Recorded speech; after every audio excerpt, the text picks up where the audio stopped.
Hey, everybody, absolutely stunning news over here this week. We have a video version of this week's episode available on our Patreon, which is patreon.com/late night. Go over there, sign up at any tier, and you'll have access to it. Once again, that's patreon.com/late night. Now, enjoy the show.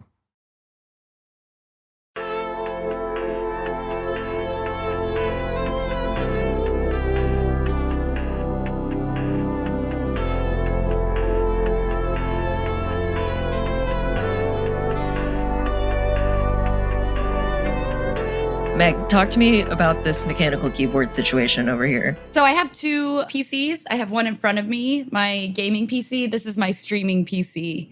Nice. And this is the keyboard for it. It's a SteelSeries keyboard. I love these. They type like a dream. What switches are on that bad boy? I have no idea, but I will find out for you and I will text it to you later. Because actually, as much as I've been like, oh my gosh, this types like a dream, I've been really into banana splits switches recently, and I think I'm going to do a custom keyboard with banana splits. As in the old live action banana splits, or does that mean something I don't know what that means? I have no idea. I literally saw a TikTok where it was comparing different switch sounds, and banana split was the one that I was like, oh, delicious. It sounds so good. They're really pretty too. Yeah, like an 80s clicky clacky keyboard. Oh, very into it. There's very little chance that either of you would remember this. There was a very unsettling live action show with a bunch of people in large, like, character costumes. The banana splits? Yeah. Yeah. Okay. I'm secretly old. You might not know that about me, but I'm actually secretly old. They have that theme song that sounds exactly like a Bob Marley song or something. The da da da da da da da da da da da da da. Yeah, it's like almost like the Monkees sort of thing. Yes, totally. Yeah, they made a horror movie out of the banana splits recently. Oh, yeah, right. They did. It's really cool. Is it good? I haven't seen the actual movie, but I saw like a great breakdown of it. I heard it was like better than you think. Yes, I watched the Red Letter Media review. Yes, exactly. We all consume the same content. Yeah. It's like a Five Nights at Freddy's kind of style idea or what? I think the premise is that they're making a show, like a TV show, and then it all goes wrong. Is that right, Leighton? I think so. Yeah. Whenever I watch Red Letter Media, it's always literally like on the TV while I'm gaming and I'm half paying attention. Yeah. It's excellent content. I feel like that's the only content I consume now is stuff that only requires like 2 brain cells to actually be activated as I watch it. Meg, I'm very excited about that Qbert machine back there. Yeah. Oh, thank you. Gav got this for me for my birthday a few years ago. This is actually a redo of the original cabinet, but yeah, I've been really into retro gaming forever. And these are arcade one-up cabinets that are like, you build them yourself, almost like IKEA type. Oh, wow. Arcade cabinets. That's cool. But I think I'm going to eventually replace them with the actual arcade cabs. And you built those? Yeah. The Street Fighter one came to me built because it was a prototype. And then the other one I built myself. Wow. Now, were you in particular a Qbert fan? Yes. Qbert is my favorite like retro game of all time. Isn't it the best? I adore Qbert. It doesn't come out as all the symbols. It's actual cursing, but yeah, I love that. That game is so good. Yeah. The scalability of difficulty with old arcade games, it's just like a rocket ship. It's like, oh, I can get this. And then suddenly you're dead. Yeah. Love it. And in Qbert, you play the first 4 kind of levels and you're like, yeah, that's okay. I get it. Yeah. And then once you have to start jumping on things multiple times, you're just like, oh, God. And then after that, the next one is it undoes the color if you go back onto it. So you're like, ah. Yeah. I always like the instruction on the intro screen that just says, avoid all objects that are not green. Yeah. It's so simple. And it says it on the arm plate down here, has like rules over here. Oh, that's the best. And it's like anything that's not green, do not touch. Yeah. Have you ever played Qbert Cubes, the sequel? No. Yeah, it was another like very unpopular cabinet game, but a Qbert sequel that I think I played it at, do you know GameStop in New Hampshire? Hey everybody, Brian here. Deeply, deeply embarrassing moment for me. I said GameStop, but I meant Fun Spot. I know what GameStop is. It's just like a pie. I'm talking, it's having a good time. So I'm talking about Fun Spot in New Hampshire, not GameStop, the chain of stores. where they do the video game. Yeah, they have all the retro gaming stuff. Yeah, it's where the King of Kong Yes. was and all that. Yeah. So they have Cubert's Cubes there, or did. I mean, I was there like, I don't know, 10 years ago, so it's been a while. Is Cubes with a Q? I believe it is, actually. If it's not, then that's fucked up. I 100% agree with you. It's not a good game, but it is one of those weird, like Donkey Kong 3 style games where you're like, this is odd. Why did they make this? The first one was too good. The one of those that I really love is Popeye. Popeye has an arcade cab. Yeah.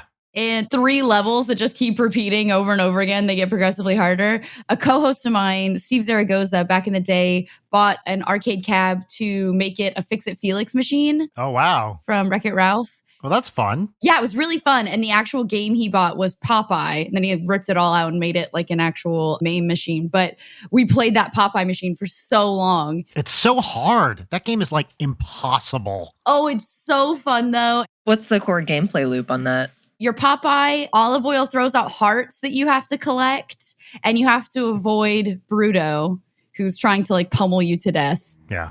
It's very Donkey Kong-esque. Notoriously a quarter eater. Back in the arcade in the day, because you just couldn't do it. Yeah, I remember playing Popeye in the arcades in the 80s and just being like, what the fuck? You die like in 30 seconds. Just have no idea what's going on. So basically, Olive Oil is like throwing hearts. It's so weird. You can get spinach occasionally. Ugh, Yeah. It's a whole thing. Yeah. What a weird choice for that game. Did you guys ever see the Robert Altman Popeye movie? No. It stars Robin Williams as Popeye. Right. And Shelley Duvall as Olive Oil.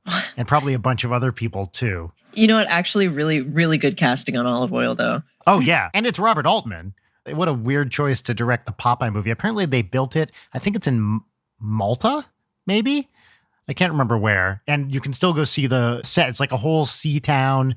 It's bizarre just to watch Robin Williams do this, Popeye impression. It's really something to see. I'm looking at images. This feels like haunted, lost media. It's insanity.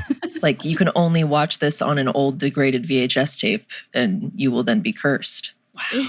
I probably watched it 5 to 10 times as a kid and was deeply upset by it every time. But kept watching it. What else? It's the 80s. I haven't seen it in a long time, but I can't imagine it holds up except as anything other than a weird curiosity. Yeah, I actually was watching Hook last night and was reading trivia about it. And the Popeye movie was somewhere in that trivia. And so it's so weird how that synchronicity comes up. What's your take on Hook? How did you feel about it? I, till the day I die, will defend this. I love this movie. I think it holds up. This was going to be like my media to recommend was go back and watch Hook because I actually have friends who are like, it's not a good movie. Wrong. You're just so wrong. It's a great film. I also rewatched it recently. I remember seeing it when it came out. Because again, it's like Robin Williams, Dustin Hoffman, all these cool people. Of course I'm going to go see it. Yeah. Loved it at the time and watched it recently. And a lot of it is pretty fucking great. Yeah. I have heard a lot of people say, oh, I liked it when I was a kid and I rewatched it and actually it's a bad movie. I love that movie. There's so many cool practical effects. There's some amazing hidden cameos. Everyone knows the Glenn Close one, but the other one that I just learned about is Carrie Fisher and George Lucas are both in it. Are they really? Yes, Fuck. They are the couple when Tinkerbell is taking them to Neverland that the fairy dust sprinkles on and they float up. You would never know, but apparently that's Carrie Fisher and George Lucas. Oh, I didn't know that. That's amazing. Yeah, Carrie Fisher actually worked on the film. She redid a bunch of Tinkerbell's dialogue. Really? And doctored the script. Yeah. Fuck yeah. She rules. Just what an amazing person. She was amazing. Yeah. To me, there's a lot of great stuff in there. That movie is 100% to me about Dustin Hoffman. Oh, absolutely. He's incredible. Dustin Hoffman and Bob Hoskins are just amazing together. Yeah. I've never seen the early Bob Hoskins gangster movies. The Long Good Friday? That's the one we're just about to watch. Is it good? I literally am about to watch it. Me too. Oh my gosh. I just got it on Blu-ray. It took 2 months to get on Blu-ray. Whoa. And I'm so excited to watch it. It showed up on the Criterion app as one of the first recommendations. And I was like, I've never seen a real old school, tough, Cockney Bob Hoskins movie. Yes. Oh my gosh, that is so funny. What a weird coincidence. Yeah. Right before the pandemic, Gavin and I saw a trailer for it in the Alamo Draft House. They were going to do a screening of it. And we were like, we have got to see this film. Yeah. And then obviously the pandemic happened. So we just bought it to be like, we're going to watch it ourselves. We're not going to wait for it. That's awesome. I don't know when it's from, but I assume like late 60s, early 70s. It's very old. I'll actually Google it. Like the preview for it was like the Yeah, Long you Good probably Friday. saw the same one I did, where it's that old school trailer where someone's talking about it. Yeah, You know, this is like very featuring double crosses and all. Blah, blah. Yes, 1980. Oh, it's that late. Yeah, 1980. Oh, I thought it was like 60s. Wow. Okay, great. It looks like it from the trailer. Yeah. That's awesome. What a fun coincidence. Yeah, I'm very excited. I love Bob Hoskins. I do too. We named our first cat after him. Did you really? Oh my gosh. Yes. Yeah, our first cat is named Bob Hoskins is Smee, and then we call him Smee. That's so fucking cute. One of my formative movie-going experiences was Roger Rabbit. Yes, there's a huge film auction going on right now of like film memorabilia. Oh, what? And on Tuesday, they auctioned off his pistol from Who Framed Roger Rabbit, like a screen-matched Eddie Valiant pistol. It was very cool. Oh, wow. That is so great. A couple of months ago, they were auctioning off like a ton of the props from Annihilation. Like you could buy the bear. Really?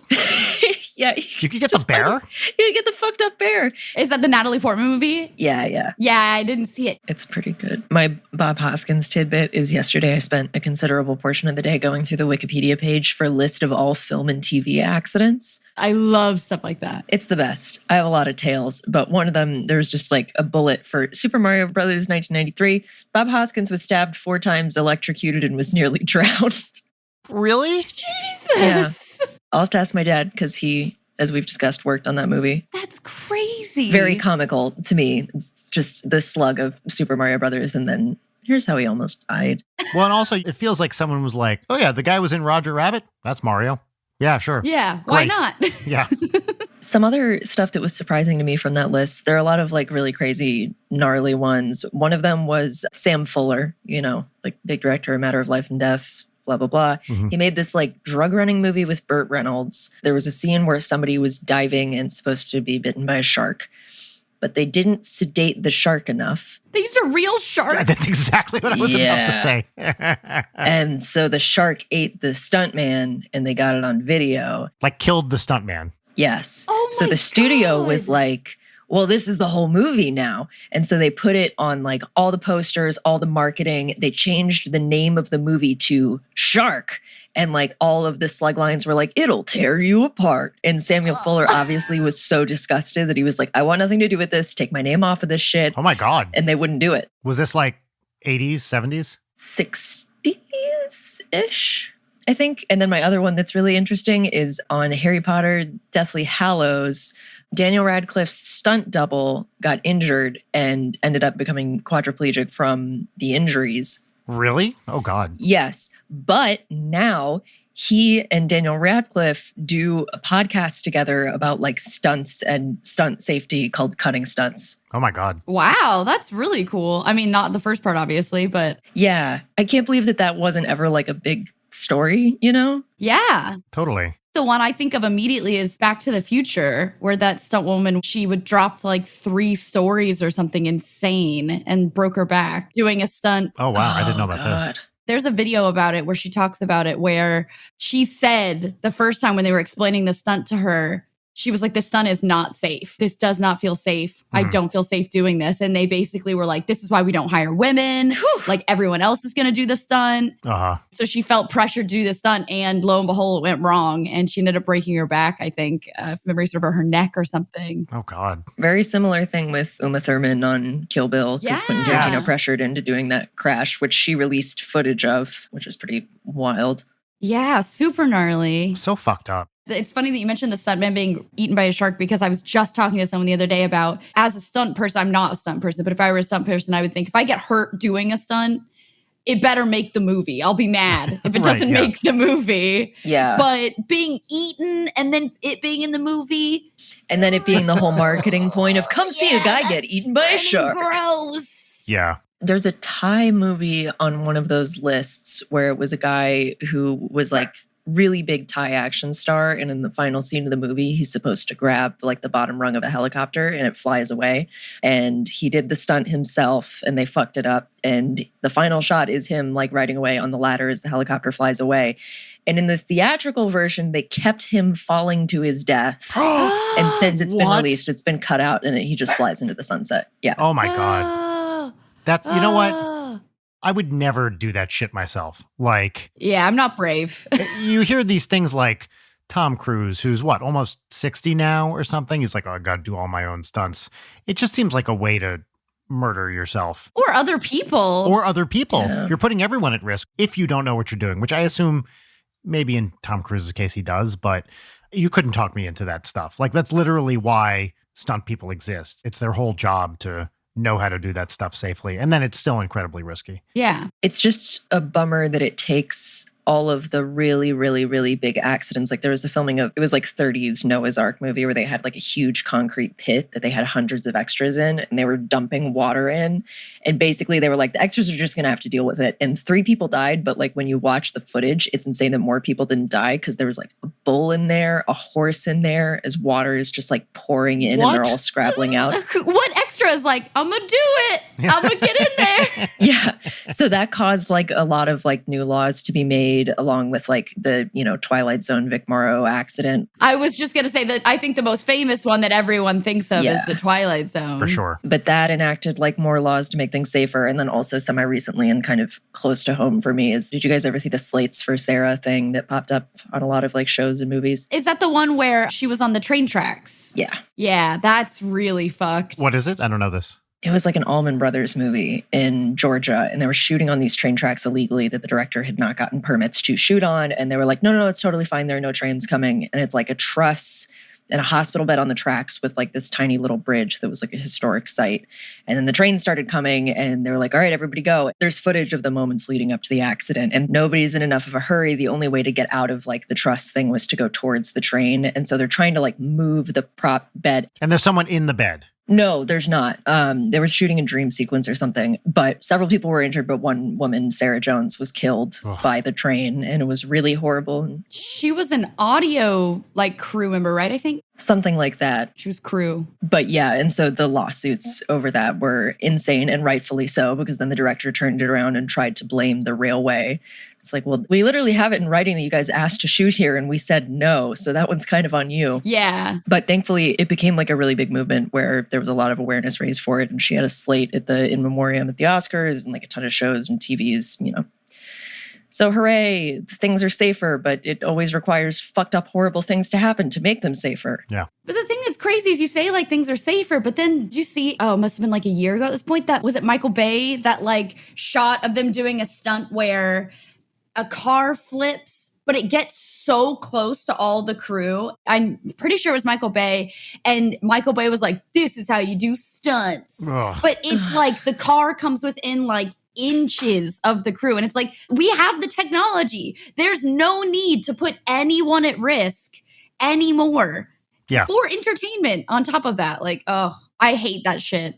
That's such bullshit, like macho crap. Yes, come on. yes. Like you say, like literally the awesomest shit you've ever seen now is in front of a green screen and perfectly safe. Like if you think there's any risk, I'm not saying don't do practical, but if you think there's a risk of actually hurting someone, don't fucking do it. Exactly. It's like, we have the technology to do things practically and safely. Yeah. There's no need to put people at risk just for, look how crazy close we got. And honestly, to a moving going audience, a lot of times with stuff like that, you're like, oh, this looks weird because it's too close. Or even though that's a practical effect, I don't actually believe that would look like that. Like you're not getting some like transformative experience for the audience. Totally. You're just putting people at risk. Yeah. Looking at that list and seeing how long it was and how like for so many famous movies, like 7 camera operators died on this, but nobody hears about it or gives a shit because it wasn't one of the actors. Like, there is a really bad devaluation of human life in favor of art there. For sure. Audio listeners, I did a heavy air quotes on that. What's everybody gamer fueling on? I mean, what are you drinking? I don't know how to speak anymore, so that was how I asked that question. Hello, fellow humans. It's bubbly water. I'm obsessed with bubbly water recently. Same. This is the generic Ralph's brand. Seltzer. Just says Seltz Kroger seltzer water. No, it says Seltzer. Seltzer. Yes. Water. Yeah, I'm the same. I drink almost exclusively fizzy water and have been for years. And your own piss. Yeah, well, okay. If we want to bring that up again, I did do You're that. the one who talked about drinking your own piss on accident on the show. Why would I ever let you forget it? You know what? You're right. You're doing what you should be doing. But I stopped drinking soda, I don't know, 5 years ago or something, because I was like, I'm not really getting anything out of this. And then moved hard into carbonated water. Yeah, I still try to avoid soda. I still have it every once in a while. Although the funny thing is, I'll out myself here. I'm notoriously messy on my streams. And like a week ago, probably more than that, I bought this like 0 sugar Dr. Pepper. I was like, I'll try it. I'll treat myself. I had this much of it and was like, that's kind of gross. I'll just get a water, fizzy water. Yeah, like it's too heavy now. Yep. I used to drink a lot of like Diet Coke, Coke Zero stuff and loved it. And now when I try it again, I'm like, this just tastes like chemicals. It's just bad. Yeah. I completely lost the taste. Diet Coke is like one of the most noxious substances, especially if it's like hot and flat. Oh, yeah. Let me tell you though, my parents growing up loved Diet Pepsi. It was like the only thing that wasn't water that was in our house. I could still probably drink a flat, hot Diet Pepsi and be like, Did you guys have the Diet Pepsi with the pre-lemon flavor? Do you remember that? There was a specific kind. Oh, I do remember that. Yes. We didn't have it in the house, but I do remember having it. I remember having 6 packs of that, of the Diet Pepsi with lemon flavoring as like the exciting brand of Diet Pepsi in our house. Don't get you a real fruit. We got you covered. Bad, like really, really chemical tasting lemon crap. Just awful. What's the origin of getting lemon in your water at restaurants? Why did that become a thing? I think because water tastes like shit a lot of the time. What the fuck, Brian? I think they put lemon in to mask, like if there's a weird tap flavor or whatever, I think they put lemon in to just kind of mask the flavor a little bit. By the way, that may not be the origin of it. Probably the origin is just that it tastes good. I would rather drink like kind of tappy water than lemony water. Really? Oh, I can't disagree with you more. Yeah, I me love too. me a lemony water. Really? At the spa, when they have like the cucumber water, I'm all about put some fruit, just any fruit. Just put it in my water. Cucumber, mint, watermelon, like when you get the infused stuff. You know what? This completely meets up with the sparkling water thing. I hate sparkling water. Not into it. I think if you like sparkling water, the hint of a flavor of something else is probably very appealing for your water. But as a water purist, give me that disgusting chemical in water that makes it taste chalky and bad. I don't need it to taste like watermelon. Fair, but incorrect. I will say the thing with sparkling water that gets me, I don't know if you feel this, Meg, like a little bit of flavoring is great, but a lot of times they fuck it up and go too hard into the chemical tasting. Like if it's like fruity chemicals, I am out. And most like flavored sparkling water, I find I can't do it because it just tastes unnatural. I will say that the reason I am obsessed with bubbly is because I feel like they go hard in the flavor department, but it's not too chemically. So it's the closest to me. Like LaCroix is like someone spit flavoring next to the water. It's not enough. That's why I like it. That's literally why I like it. Yes. So I'm the opposite. Like bubbly's like, they were like crank it and that it's super close to soda. So that's why I like it more. I see. Why don't we introduce the show here? Sounds very professional of you. Everybody, welcome to Late Night with Brian Wecht. Across from me here, we have Leighton Gray. Hi, that's me. That voice that you just heard, that was Brian. Hi. Mystery guest. Would you care to introduce yourself? Oh, hi, I'm mystery guest. My name's Meg Turney. I am a Twitch streamer and cosplayer and YouTuber and all of the other crap that you're expected to do to encompass influencer nowadays. Yeah, literally everything.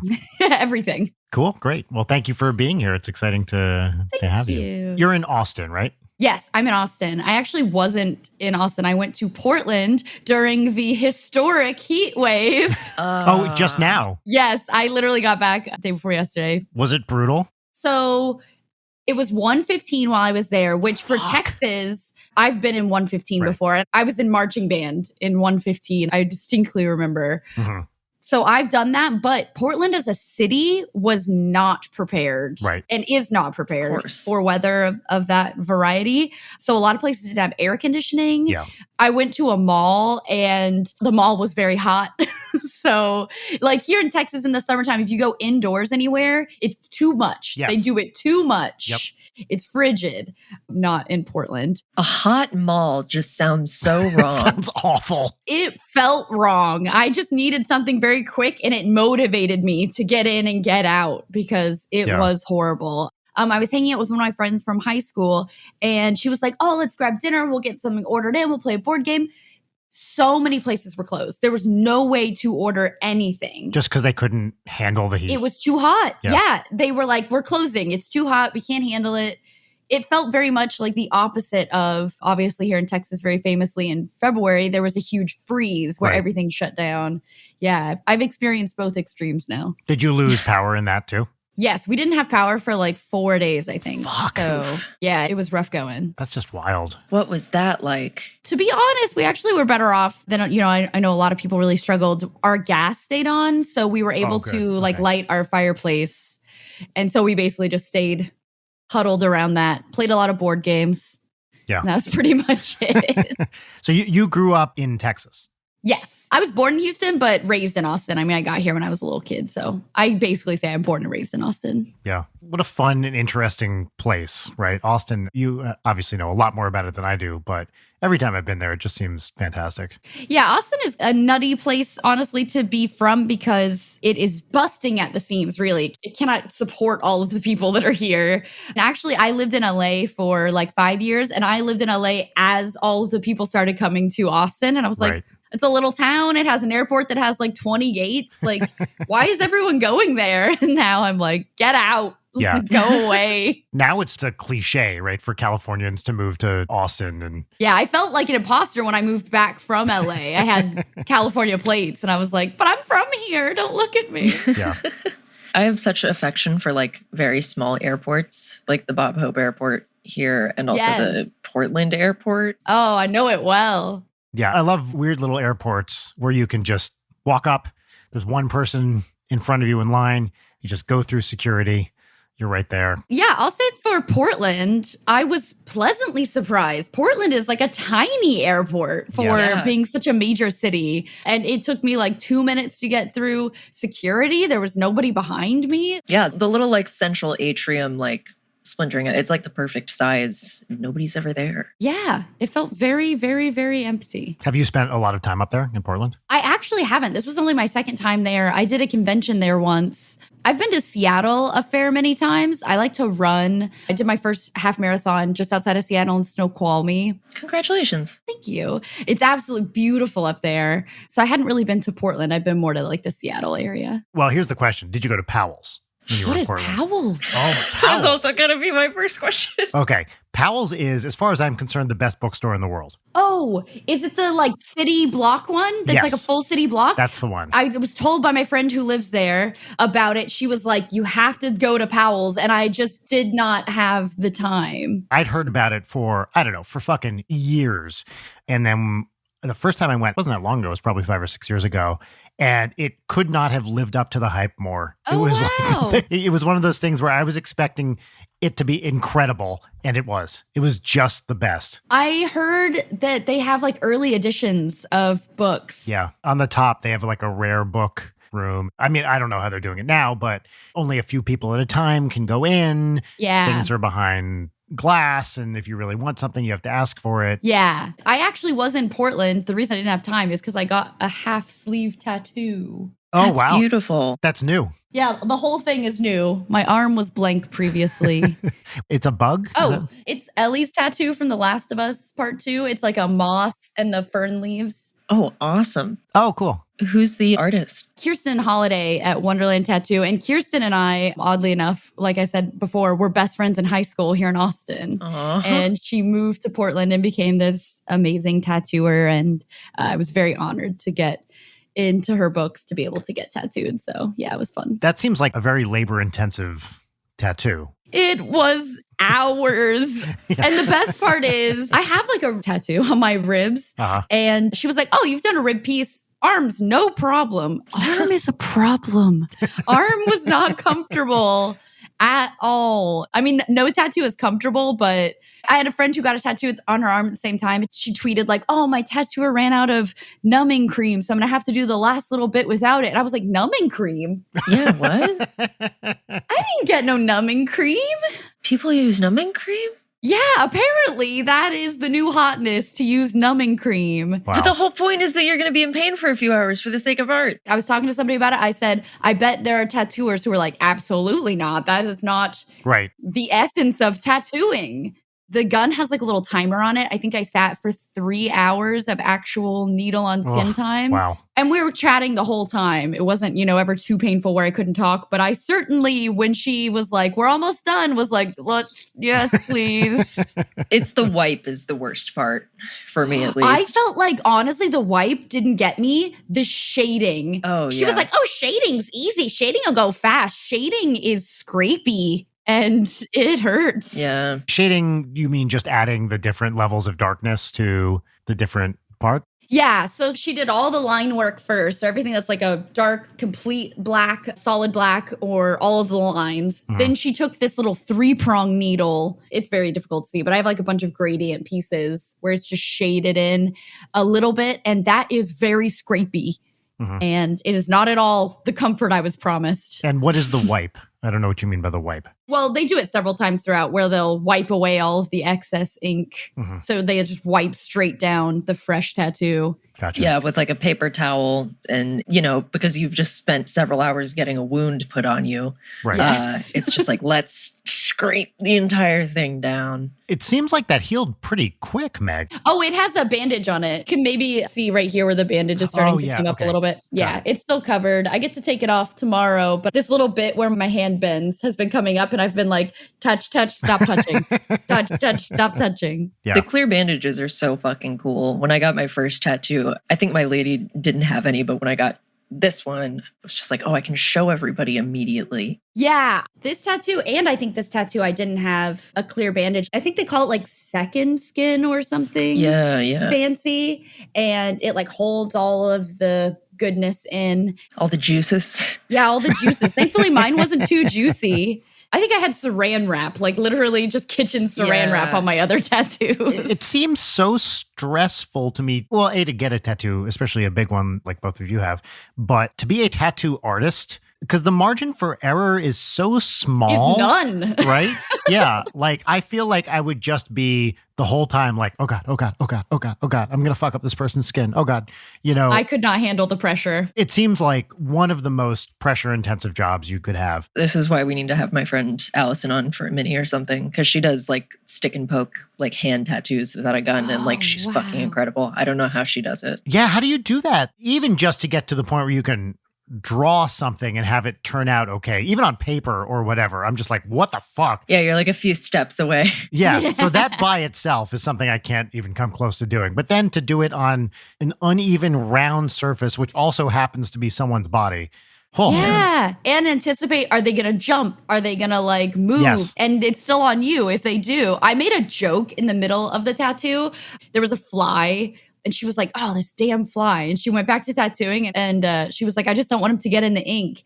And I said something like, oh, he's drowning. And she was like still doing lines. She was like, is he? And I was like, no, oh God, no, I'm sorry. I was like, please don't like whip around. And she didn't. But I was just like, oh, that was so dumb. What if I startled her and she made like a, oh gosh. Well, that's the other thing is the amount of focus you have to have is just incredible. Yeah, it was nutty. And the top part of it is my mom's handwriting. Oh, cool. My gosh. What does it say? It says, look for the light, which is the end of the Fireflies motto from the game. Cute. But she, took it from 4 different handwriting samples because my mom wrote it like a million times. And then I picked from different ones and was able to like line it up perfectly. But also it's so fine, the line, and the pressure I was thinking of, like, not only now does she have to do this teeny tiny line, but she has to interpret swoopy doopy handwriting like my mom. Oh, I'm very impressed. I find her very impressive. I can't believe it only took 3 hours. Yeah, when I showed her the piece, I was like, so do we need to do this in several sessions? And she was like, no, you'll be fine. 5 hours at the most. And I was Oh my like, God. oh gosh. Yeah, in 3 hours, she nailed it. Well, I also wonder with being a tattoo artist, like, I assume you kind of just do what people ask you to do, but there must be times when people come in and you're like, is this a good idea? Oh, Do yes. you really want this? But I would assume like maybe rule one is if they ask for it and they say, yes, I want this, you have to assume they're speaking in good faith, right? I don't know how other tattoo artists do it, but Kirsten in particular, I do know she doesn't really tattoo other people's artwork at all. She only tattoos her own artwork. So that's why when I sent her this piece, I was like, I know you don't do other people's artwork. This is from a video game. And so she made like this exception for me. But I know for a lot of tattoo artists, that's kind of what they work toward, is only doing their own artwork. So they don't have to do something that has their name on it that they don't like or, Right. Yeah, because there's also huge issues with like stolen art or stolen tattoos being tattooed. And also like there's a thing with if you draw stuff online, people will be like, hey, can I get this tattooed? And that's always really nice. But you don't have control over like knowing who they're going to take the tattoo to or like how they're going to interpret the style. Or maybe it was something that like you sketched and was totally like not designed to be tattooed. So it's like, I'm always happy to give permission for stuff. But like sometimes it's like, oh, this tattoo artist like doesn't jive with this style. Like it happens sometimes. Yeah. There's a reason that artists do flash for them to tattoo themselves. Like, what does that mean? Do flash? It's a flash sheet is a bunch of like, preset designs that people can pick from to get tattooed. Got it. And that kind of came into play with my mom's handwriting. I knew I wanted it to face me, but I was a little bit nervous because we hadn't quite figured out where we wanted to put it yet. When we decided on the crook of my arm, I was like, now it's fully upside down to the rest of the world if it faces me. Right. And is that something you think I'm going to get commented on a lot? What do you think? And Kirsten was like, it's one line. Normally, if you did several lines of text, I would tell you, don't put it upside down. It's going to look weird. But she was like, it's one line. It's meant for you. It faces you. I think it looks beautiful. Like she came in and was like, here's what I think. Normally, I would tell people not to do this, but with yours, I think, so there is like an editorial aspect, I think, to tattoos that a lot of artists have. There's got to be. Leighton, so your friend Allison has some of your art that she's tattooing on people now, right? Yeah, she's done a good number of them now, like maybe 5 or 6 of them. But yeah, I specifically drew a flash sheet sort of inspired by things I know that we both like. And she's been doing them as stick and pokes, and I'm probably going to do more flash designs for her in the future. Do you know anything about the people that have been getting your art on them? Or are they people you know is really what I'm asking? Oh, no. They're just people who come to her for tattoos and they're not friends of yours who are getting your art. Which is super awesome, right? People you don't know getting your stuff on their body. It's a majority of people who like don't follow me or like are not familiar with me and just follow her. And we're like, oh, that looks cool, which I think is great. I think that's even more of a compliment. Yeah. Right. Is they're just like, I don't care who did it. I just love that. That's cool. Put that on me. Yeah. I think that's a big deal. Folks, if you want to look at Allison's tattoos, she's at Local Bird Mom on Instagram. Also on Twitter. She's here in LA, right? Yes. You were talking earlier about stolen tattoos. So I have a lesson 3 on my wrist, which is not at all a unique tattoo. But I have seen at this point dozens of people who are like, I liked your tattoo. I got it. I don't want to say anything and then hurt those people's feelings. But I do remember at the beginning being like, but it was my tattoo. I got it there and in that size for me.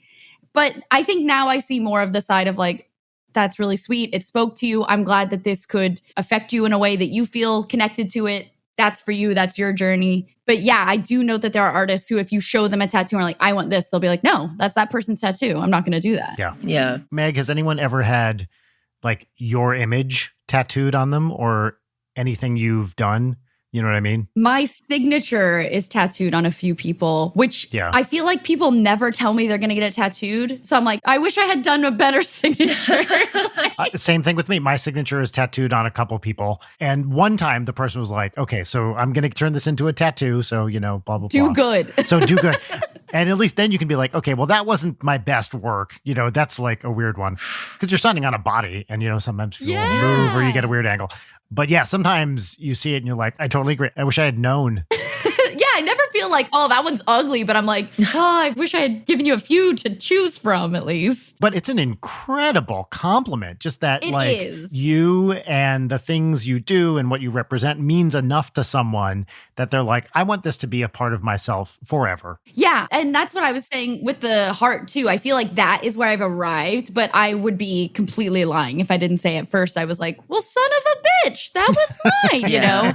And then you take a step back. And that's actually with Ellie's tattoo from The Last of Us.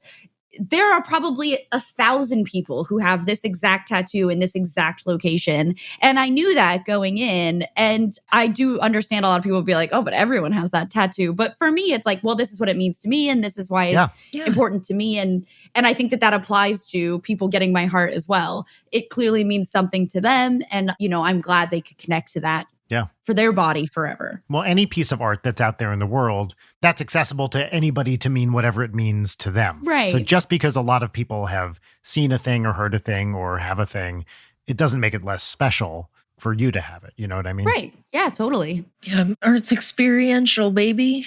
Yeah. It's subjective, which is why anybody trying to be prescriptivist or whatever about media should shut up. This seems like a good time to move on to some segments. What do you think? Sure. Why are you looking at me like that? I'm not looking at you in any way, Brian. You are definitely looking at me in a way. I was drinking my coffee. I don't know what you're talking about. But you were drinking your coffee while you were looking at me. See, this is what I'm talking about. Now you're not doing it, actually. Now you're doing it. I don't understand why you're attacking me right now. It's a hostile podcast. Permissions to teach the podcast is hostile. Yeah. You know what? I feel like we should actually have a soundboard with that on it or something, because that soundbite, permission to treat the podcast as hostile, would get used a lot because it does happen. If you think this is hostile, you should see the live show. That's true. Our first segment is our pop culture recommendation segment. It's called What's Poppin', and it has a theme song, which goes here. What's poppin'? What's Poppin'? Okay, that's the theme song to What's Poppin'. Leighton, what's poppin'? I'd just like to take a moment of silence for everyone to appreciate that Brian behaved this week. I don't know what you're talking about. Yeah, sure you don't. Meg, I'm sorry that you're on the outside on this bit, but it's not even worth the air that it would take to explain this recurring, exhausting bit to you that we were so kindly spared by Brian. What's poppin' for? No, sorry. I do have to interrupt here for a second. Leighton has this recurring bit that I do a bit for the What's Poppin' theme song. And whenever we have a guest on, she pretends that I do something every week and make it very uncool. And she turns it into this hostile thing. But all I have ever done is say, here's the theme song. We put it in post. The guest never hears anything. I assumed that's what was happening. Yes. But every week, Leighton does this kind of anti-comedy bit where she's like, oh, Brian turns this into a bit. It's this whole thing. So I begged her to stop doing it because it makes guests uncomfortable sometimes. But she keeps at it. So sorry, what were you saying, Leighton? I've hated this for over a year now, but I think my least favorite iteration is where you start gaslighting me about it. I have no idea what you're talking about. Textbook. Anyway, what's poppin' for me is a YouTube channel called Hiking with Kevin Nealon. I think that's his name. He's the character actor. From Saturday Night Live? Yeah. Yeah. But he has a channel where he does like interviews with comedians and celebrities where they just go for a hike, and they go for hikes around Los Angeles, and they have some really nice little interviews. There's a great one with Jack Black, Bob Odenkirk, Owen Wilson. There's one with David Spade where David Spade talks about the really wild story of his assistant trying to kill him and like... What? Yeah, what? You glossed right over that. Yeah, David Spade had a personal assistant for 3 years who he was really close friends with, who essentially like showed up in the middle of the night. And I don't even want to like spoil it, but like if anybody wants to see it, go look up the Kevin Nealon David Spade interview because it's a wild story. And that dude's got off for it because he was fully intending to kill him. And he still works in the film industry. That's insane. Horrible. Yeah. And it's very interesting watching a bunch of different interviews where David Spade talks about it because all of the hosts treat it like it's a bit and not like a genuinely fucked up traumatic experience. Not like an attempted murder. Yeah, exactly. That's awful. Yeah. Anyway, Hiking with Kevin Nealon. It was great. And so it's mostly him and comedy people? Yeah. And it's great because everyone's out of breath. It's just like the most wheezing you've ever seen in an interview show. Do they have someone following them with a camera? I was just going to ask, what is the production of it? Like, Yeah. I think Kevin just has like a selfie stick with a camera on it and they walk. wow. Like it's very lo-fi. That's really cool. Also very funny with the Jack Black one because people keep stopping them to like take pictures of Jack Black. And Kevin just like keeps on walking and then it's Jack Black like running to come back. That's really funny. He was on the same time as, it was like Sandler, Myers, Dana Carvey, Norm Macdonald, Dennis Miller, maybe? Oh yeah, because part of the whole David Spade story is that the personal assistant tried to kill him because he didn't get a bit part in Joe Dirt that went to Kevin Nealon. Really? Oh my God. Yeah. In Joe Dirt. Joe Dirt. Wow. Comedy Yes. classic. Yeah, comedy classic. Dirt. Jesus Christ. God, I'm just full of the morbid film industry stories today. Yeah. David Spade, I obviously don't know him as a human being, but it is someone who I just have always found so funny. Like, for some reason, the characters he plays, like in Just Shoot Me, he was wonderful. I remember just absolutely loving him in that show. Yeah, he's perfect as that like smarmy kind of like, hey. Yes. Guy. And with Farley together was always great. So good. Yeah. Such a good yin and yang. I was just watching, have you ever seen the SNL, the Hurley Boy? Have you ever seen this recurring bit? No. It's Adam Sandler and Chris Farley. Generally, I'm not like the world's hugest Adam Sandler fan. I like a lot of what he does, but I'm not like a super fan. And the Hurley Boy, whatever, house sitting service. And it's Adam Sandler just looking at the camera and he goes, please let me house sit for you. Please. Let me sit in your house. Let me stay in your house. And then you cut to Chris Farley who goes, let the boy sit in your house. He's just a boy. It's the only thing he's ever wanted. It's really, really funny. And it was a recurring thing. You had like the Hurley Boy dog sitting service. And I love old SNL. Like old SNL is so good. Mm-hmm. So funny. Who's your favorite cast or era? I mean, Steve Martin, like the King Tut sketch. Yeah, so great. And like Wild and Crazy Guys. Yep. Oh, there's so many good ones. The shark bit. The land shark? Yeah, where there's, they knock, knock, knock, and then the shark eats someone when he comes in. But I will say my cast that I really just loved was Will Ferrell, Molly Shannon. Oh, yeah. That cast was just so good. Yes. Molly Shannon fucking rules.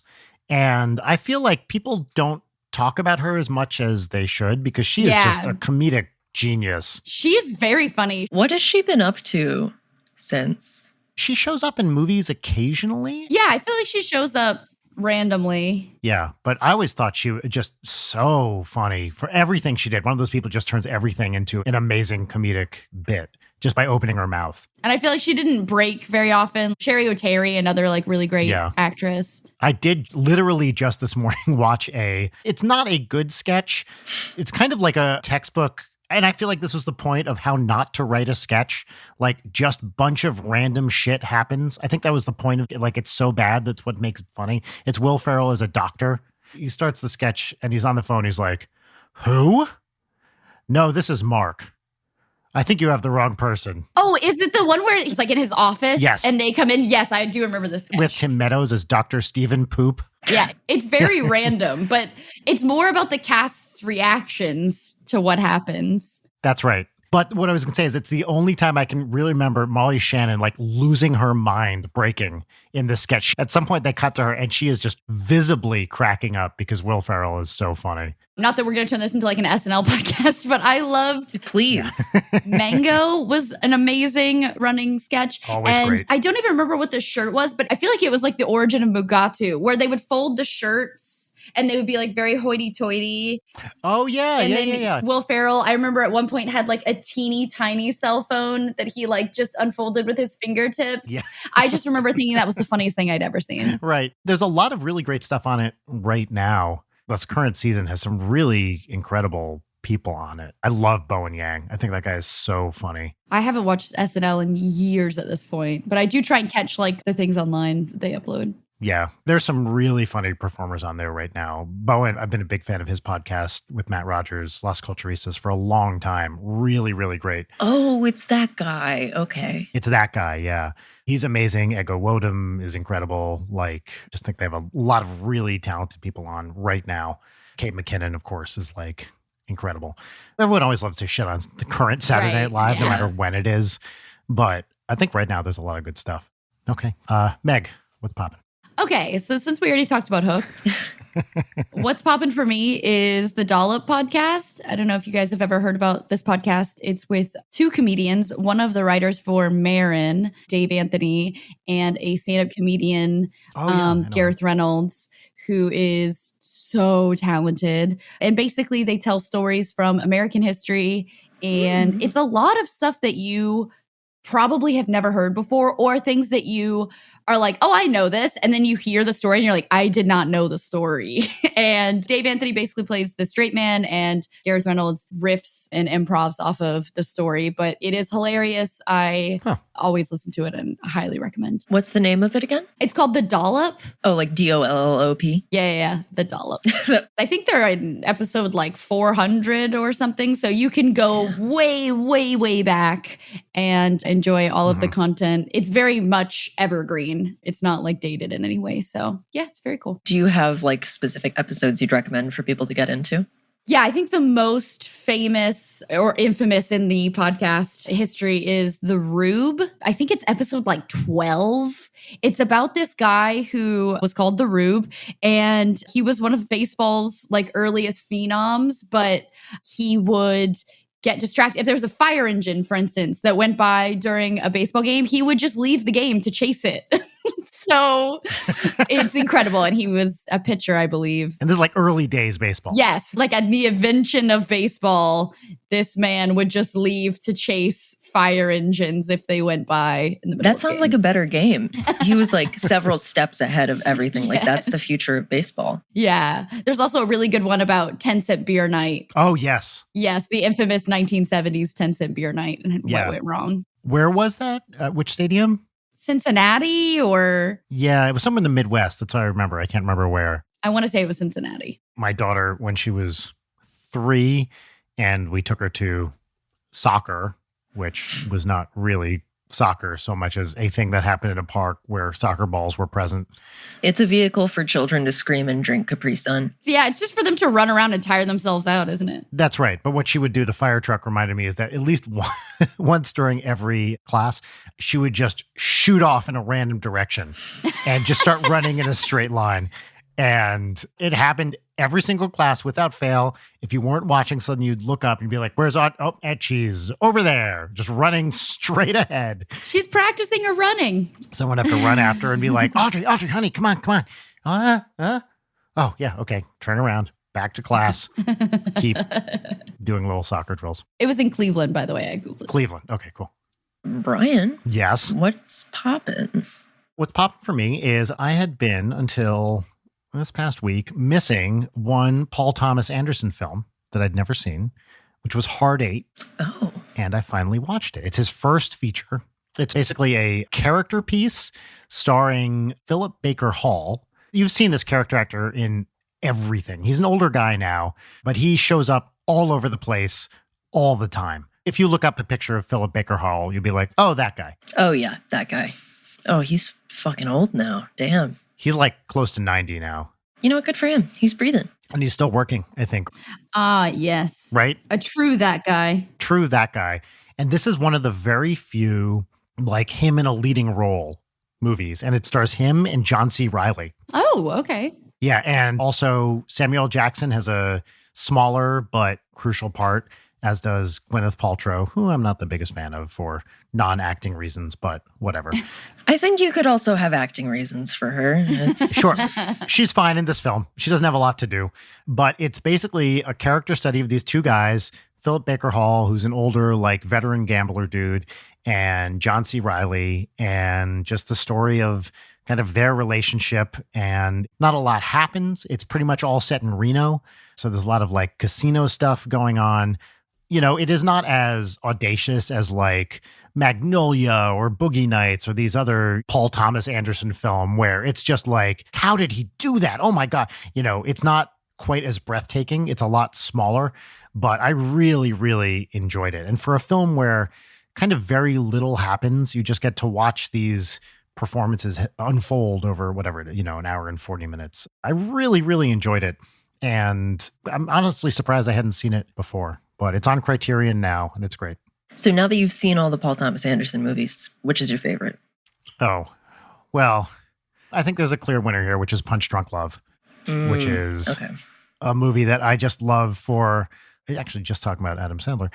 Honestly, the soundtrack for Punch Drunk Love, it's a John Bryan soundtrack, and I just love it, love it, love it. The score is incredible. The Master is a close second. I haven't seen all PTA movies, but The Master is like my favorite of his and also one of my favorites ever. It's fucking Joaquin Phoenix and Philip Seymour Hoffman in a cult movie. Like, what more could you possibly ask for? It opens with Joaquin Phoenix fucking the beach. Yep, that's right. Perfection. And Laura Dern shows up briefly. Amy Adams. Did you know Rami Malek is in it? Yeah. Jesse Plemons is in it. Jesse Plemons is in it. Just what an all-timer of a Philip Seymour Hoffman. I actually just rewatched it recently, and it is really, really, really great. You know, when Magnolia came out, I saw it in the theaters, and at the time I loved it. Now it feels a little bit too much for me. You know, it's a good film. I love the Amy Mann songs from it. They're really great, but I don't know. The Master is more confusing, and I think that's why I like it more. Okay, so I constantly watch Philip Seymour Hoffman scenes. Like, that is a go-to, like, background monitor kind of thing for me. And there are some very good compilations on YouTube, but I just am constantly thinking about the pig fuck scene. Yeah. Yes. Just incredible. But above all, I am a man. You know what is not a great film, although it has some stuff to recommend? It is Inherent Vice. It's okay. It's okay. There's some vibes. I just read the book a couple years ago. It's because it's a Pynchon that I hadn't read. Yeah. The book is amazing. The book is fantastic. The movie is, it's a cool vibe, but it didn't really hit. Yeah. Sometimes movies are just about the vibes. Yeah, which is actually kind of what Hard 8 is. The vibe is Reno. And it was really effective. I liked it a lot. Anyway, that's what's popping for me. Hell yeah. All right.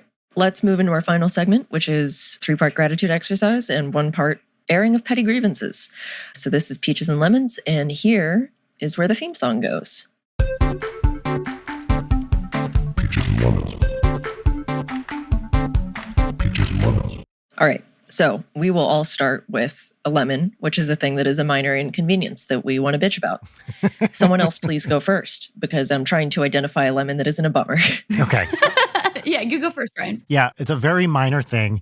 Today was an annoying breakfast day for me. I tried to eat several fruits, all of which were bad. Oh. And, went to get the berries out and they'd all gone moldy. We'd cut up a mango a few days ago and it was sparkly. You know that when you eat something and it's like sparkly because it's starting to turn. It's got like the grit to it or something. It's not even the grit. It's like you put it in your mouth and it tastes a little bit like Pop Rocks. And so that didn't work. And then I was like, well, I've defrosted this soy chorizo, which I like a lot, but it had kind of leaked in the process. So it was an annoying breakfast day. I turned it around. I made soy chorizo and eggs and it was great. But ooh, that does sound good. Yeah, Ralph's had this kind of soy chorizo on sale for a while. It was like $4 for $5 or $5 for $4. I can't remember. That was really, really great. And it's been my go-to for a while. Since it's soy chorizo, what's the juice content? Because I feel like for me, chorizo is just like my entire lower half of my face is going to be red grease for the rest of the day. How is it? It's actually not too bad. You can kind of cook it to your desired level of dryness. It's like a tube. It's just the meat. Cut it open, dump it in a pan, fry it up until you're satisfied with how wet it is, and then eat it. Fabulous. It's not too bad, but the juice content is strong enough that it leaked all over my refrigerator when I was defrosting it. Fuck yeah. So I got so frustrated that Audrey said, "Why is Daddy upset?" So that's my lemon. But I had a great breakfast in the end, so it all worked out. There you go. Meg, lemon? Yeah. Okay. So I came back from Portland on Tuesday night. To get back from Portland, I had to go Austin, Dallas, Dallas, Portland, Portland, Dallas, Dallas, Austin. And I don't know if you guys saw in the news recently that American Airlines was like canceling a bunch of flights. Yeah. But I actually got a notice like a week before I flew that my Dallas to Austin return had been canceled and rebooked. They had booked me on like a later flight. So my layover was going to be like 3 hours or something. And then when I was flying into Dallas, I got a notification that my flight was delayed. Oh, no. And it was delayed like an hour. And I have actually a few times before the pandemic, in very rapid succession, had that flight. They'll delay it. And then after like 1 a.m., they'll cancel it. Ugh, that's the worst. And then I'm forced to drive because it's only 3 hours. So I drive. Because that flight is like 20 minutes or something. Yes. It's like at 40 minutes or something. Yeah. But if I had just known it was going to be canceled at 8 or whenever it was supposed to go, I could already be home. So when I got the notification in the air that it was delayed, I was like, I am not playing this game. And I rented a car and drove. But my gripe is that I had to drive. Yeah. Yeah, that's a bummer. It was annoying. And that's not like a fun drive either. No, it's boring. It's boring. And actually, the flight did end up going at the delayed time. So I still cost myself like 45 minutes by driving. But if I hadn't, it would have been canceled. And Right, I know of that. course. I know that about the Of universe. course, yeah. So that was my gripe. Yeah. Layden, lemon. My lemon is preemptively fuck fireworks. We've gotten Oh, some lead up fireworks. Yes, same here. And I am not looking forward because my window is still broken because I thought I had emailed property management and I was like, why the fuck haven't they responded to me? And it was because I didn't fucking hit send on the email. oh no. Oh, no. So my window is probably going to be broken for 4th of July and it's going to make me just be jumpy. A couple of fireworks went off last night and maybe immediately was just like, I need to be in like right here, like right on your face, mom. Like I got to be right here so I can be safe from the loud noise. Aw.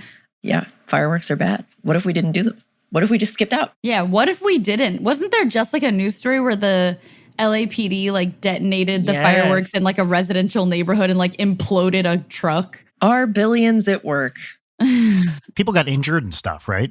Because of LAPD fireworks. I thought there were a few injuries, but nothing like critical or serious. It was a big thing. Yeah, I fucking hate the fireworks thing. It's like, guys, come on. What are we really getting out of this? Ooh. Ah. Yeah. I mean, I don't know because I'm not outside looking at them, but it sounds like a lot of them are just like M80 noisemaker kind of things, not actual, let's look at something cool kind of thing. And there was definitely a thing early in the pandemic where it was like fireworks party everywhere all the time. I heard a bunch of stories from people that they were like, people are just out setting off fireworks for like whatever reason. For why? Yeah, for why.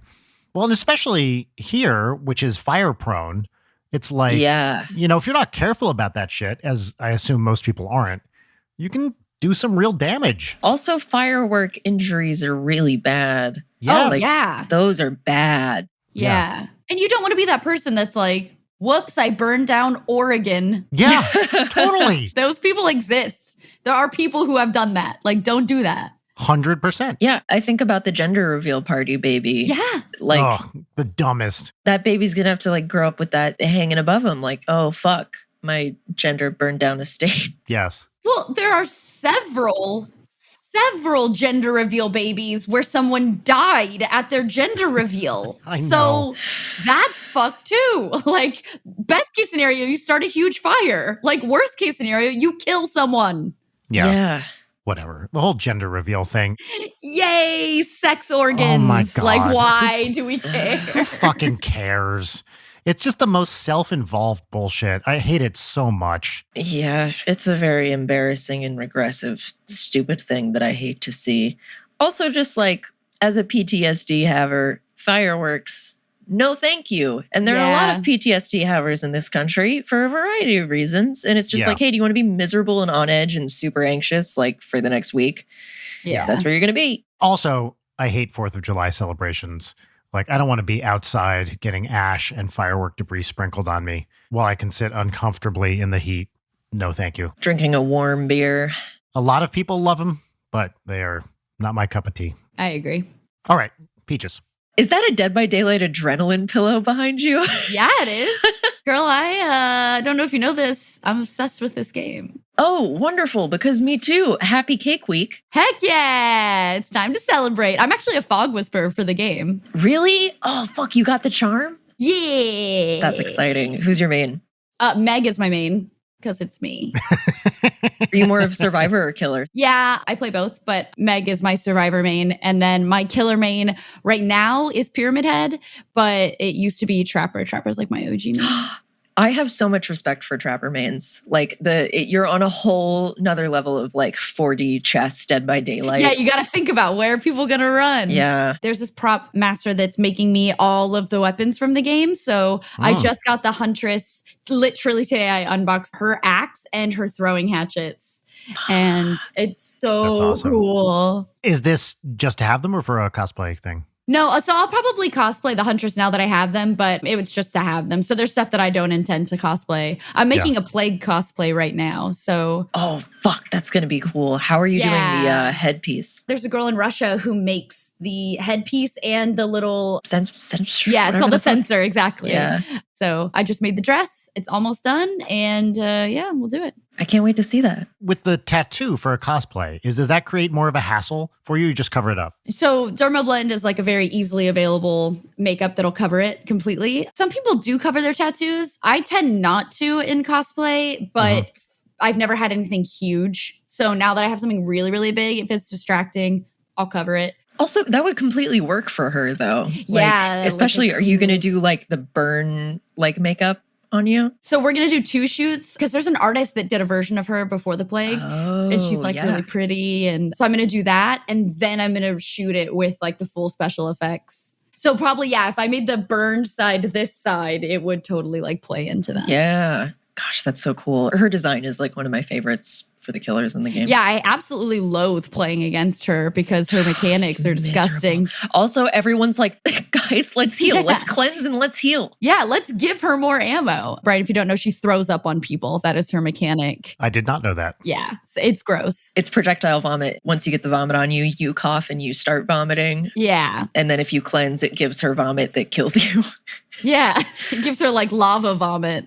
That's awesome. I will play this game soon, right, Layden? We're going to do it soon. Yes. For our 400 patron thing, we agreed that us and our friends, the band Twerp, would teach Brian how to play Dead by Daylight. Nice. But I think the plan was for all of us to play Survivors No Perks. And then we're trying to figure out what killer would be good for you. Oh, okay. Because I think you would have more fun killing all of us. Probably. I'm thinking maybe Wraith. You might like Wraith. Big Daddy Bing Bong. Bing Bong Boy. He goes invisible and hits a bell, and then he comes and slaps you. I'm into it. I mean, just from that description, yes, sure. And his weapon's really cool. It's like a spine. I like that. That he just like ripped out of a dude. Ghostface would also be fun for you because he has literally the most jump scare potential, and I hate, as you can see, he's my boy, but playing against him makes me so miserable because you're just like, looking over your shoulder. It's really cute. He peeks around corners and like waves, which is super cute. He's like the memeiest killer because he can teabag survivors back. Yeah. I will say though that I don't play Ghostface, and I played him for the first time, and I found him really frustrating compared to other killers. The learning curve is so bad. You do have to learn how to use him. It's broken as fuck. Like currently, I think the way that being able to break him out like doesn't work right now. And also like the lean, because you're supposed to be able to stalk faster when you lean, and like some of that shit is broken. Yeah, I would say Michael Myers is a really easy to learn creep jump scare killer too. Yeah, he's just slow as hell. Ghostface is so add-on dependent. And also if you're not getting early stalks, like you're fucked. Because then it just turns you into like M1 and you don't even have time to stalk because everyone knows it's you. It's like the element of surprise in that early game. Anyway, sorry. Woo, Dead by Daylight. No, that's great. Anyway, sorry, do your peaches. Okay, so peach number 1 for me it's nothing new, but it's just something I love about my daughter, that one of her favorite foods is pickled beets. And this little 7-year-old just cannot get enough fucking pickled beets. She loves pickled beets. We made some together a couple days ago and they were ready this morning. And I was like, Audrey, do you want a pickled beet? And she was like, yes! And she runs over and just starts pounding these pickled, beets are great. I feel like they're a food that when I was growing up was kind of maligned, but they're sweet and amazing. They're just such a great food. It's same with like Brussels sprouts, but like you roast those fuckers. Ooh, roasted beets. Exactly the same thing with Brussels sprouts. Like foods that when I was a kid, people were like, ew, beets and Brussels sprouts, gross. I love them. They're so great. Those crispy outer leaves, you know? It's the best. And like Brussels sprouts with Frank's Red Hot on them too are incredible. Like kind of buffalo sprout sort of things. I love them. But yeah, the fact that this little kid loves pickled beets, I think is just so cute and fun. And that she will go out of her way to like eat them is the best. The second thing, we have 2 broken trash cans that are getting fixed today. You know, our big outdoor trash cans have giant holes in them. And finally, I put in the ticket request to LA Sanitation, and they're supposed to come and fix them today. So that's nice. Excitement. Yeah. And my third peach is that I got 2 fun pieces of print media in the mail this week. So a couple of weeks ago on the podcast, I talked about this contemporary classical piece by Brian Fernigho, which is called La Terre est un homme, butchering the pronunciation of it, means the earth is a man. And it's this very complicated, you know, interesting orchestral piece. And I bought the score for it. Oh, cool. And it's the kind of thing where it's a big book and then you open it up and the pages have to fold out because he's written like for like 12 violins. And in the string section, every violin has a different crazy part. And then 12 more violins and 12, whatever. Everyone's doing something incomprehensible all the time. Send pics of this. I will. It is the wildest thing you can imagine. And it's so small and dense that it's hard to really even read a bunch of it, even when it's this like, you know, 3-foot long piece of paper. And the other print thing I got was my favorite radio/podcast host, comedian, etc. Tom Sharpling wrote a book called It Never Ends. And I got a copy. It shipped a little early. So I got a copy of Tom Sharpling's book and I'm going to read it very soon. He's a really influential person to me. And his show, The Best Show, is one of my favorite comedy things. And I'm excited to read his first, basically autobiographical book. So those are my peaches. Lovely. Yeah. Meg. Yeah. So my first peach, talking about Dead by Daylight, actually, it is celebration time. It's the anniversary, which is very exciting. I did a Pyramid Head cosplay to celebrate, which was fun. And a friend of mine actually has been learning Dead by Daylight, and we've been playing together, and it has been such a wonderful refresh for me. This is a game I've been playing for 5 years now, and it's been so, so exciting to watch her get so excited about the game and help teach her things and see her discover different things. It's definitely breathed new life into the game for me. So yeah, that has been a wonderful experience. My second peach is I've been rediscovering things from my childhood that I enjoyed as a kid. And now that I have adult money, I can re-enjoy. Mm-hmm. I used to love these things when I was a kid. They were books. The series was called Dear America. And they were like little diaries that were like supposedly written in different historical times. So there was one that's like a girl's diary on the Oregon Trail. And it was like a fun way to teach kids about like, what was it like to be on the Oregon Trail? And you learned actual facts, even though the diary itself is not real. And I loved those. And our library had like 4 of them and I would read them all the time. And I actually have one, the Oregon Trail one, because it's the one off the top of my head. And I found recently on eBay, somebody was selling the full 36 book set of Dear America books. And I bought them. So hell yeah. I am reading these books that are meant for like 10-year-olds, but they're wonderful. It's such a nostalgic, fun little like light thing. I'm reading the one right now that's from the Salem witch trials. That's cool. Ooh. It's really fun. They hold up. Yes, they're ridiculous, but it's honestly such a good little break for my brain to just like zone in on this little piece of content and just feel those nostalgic feels. Yeah, it's been really, really fun. I really like that. And my last peach is I was talking about that prop store auction that was going on. And speaking of Hook, I actually bought hand-drawn colored style guides by John Bell of Captain Hook that were done for the movie. So they were the original style guides that they drew of his like red outfit and approved all the costumes sketches on. And I actually got my hands on those, which is very cool. That's so cool. Wow, that rules. Yeah, such a neat like piece of film history to be able to hold on to. That's wild. I love it. Leighton. My first peach is that Animal Crossing has become fun again for me, like 560 hours in. I think it's like solely by virtue of... Did you say 560? Yeah. I'm not judging. I'm just clarifying. I think it's probably more than that by now because I've played a lot in the past week. But now that we're going back out into the world and it's not just like, welcome back to your island prison, that it's like, okay, this is a nice little retreat. And I've been redoing my entire island and it actually looks tight now. And you know what? I couldn't think of other peaches. So this is going to be my second peach. They did a Sanrio amiibo collab that unlocked all this cute furniture. And so I got some of those cards and they're coming tomorrow. Oh, nice. Oh, that's cool. But not only am I excited for the furniture, the meta of this game of trading on Nookazon, which is the Animal Crossing black market, I am about to make so many fucking bells off of this Sanrio furniture. Congratulations. Yes. Very excited. Is there an Animal Crossing dark web? I mean, it would be a .turnip instead of .onion. Yeah. And then my third one is...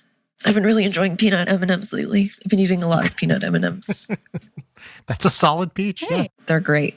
They're really good. I should probably eat fewer of them. I just rediscovered Reese's Pieces like a week ago. So good. I have that feel where I was like, these are delicious. Yes. Have you had the Hershey's that has Reese's Pieces in them? Because I have one of those and they're really, really good. Okay, so I'm about to say something that you might want to kick me off, which is fine because it's the end. I don't actually like chocolate much, so... Totally acceptable. I'm pretty much with you. Yeah, I don't really eat chocolate, so when I eat candy, it's like gummies or sour stuff. So Reese's Pieces are great because it's just barely chocolate. So that's why I haven't had the Hershey's with Reese's Pieces in it. It's pretty good. Regular Hershey's chocolate sucks, but it makes it like nice and crunchy because there's like a very high density of them in there. Also, since you like gummy candy, have you had the Nerds gummy clusters yet? I haven't. I usually don't like gummy candy that has anything hard with it. So like Nerds Rope, out for me. So it's like a smaller version of Nerds Rope, but they've really improved it by making the Nerds smaller and the gummy like chewier. So it's not like that aggressive like crunch, crunch. It's just like a little like nerd breadcrumb. Oh, okay. We tried those on Audrey and she couldn't handle it. She said they were too sweet. Yeah. They're the kind of thing where even talking about them just makes my saliva glands start shooting. Yeah. Yeah. You know, Audrey, she's a little kid. She loves sweet stuff. Yeah. Couldn't handle the Nerds clusters. Too much for a 7-year-old. Yeah. We put them in her lunch and she was like, please don't give these to me. I will not eat them. So please, I'm going to need the onus to be on you. Yes, exactly. Too sweet for a sweet little 7-year-old, just sweet enough for a terribly stoned 23-year-old at 3 a.m., you know? But those are my peaches. And that brings us to the end of the show. Yeah. Meg, thank you so much. It was great talking to you. Thank you so much. I really appreciate it. Yeah, this is a delight. Where can people find you online? Is there anything specific you want to plug? Oh, just Meg Turney everywhere.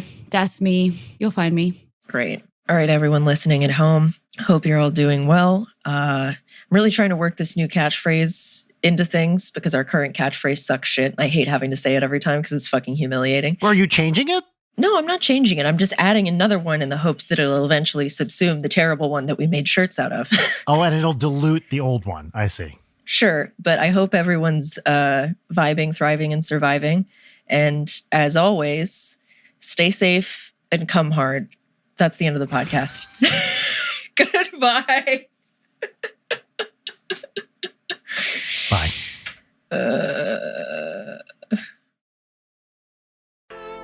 Leighton Night is produced by Brian Wecht, Leighton Gray, and Jarek Centeno.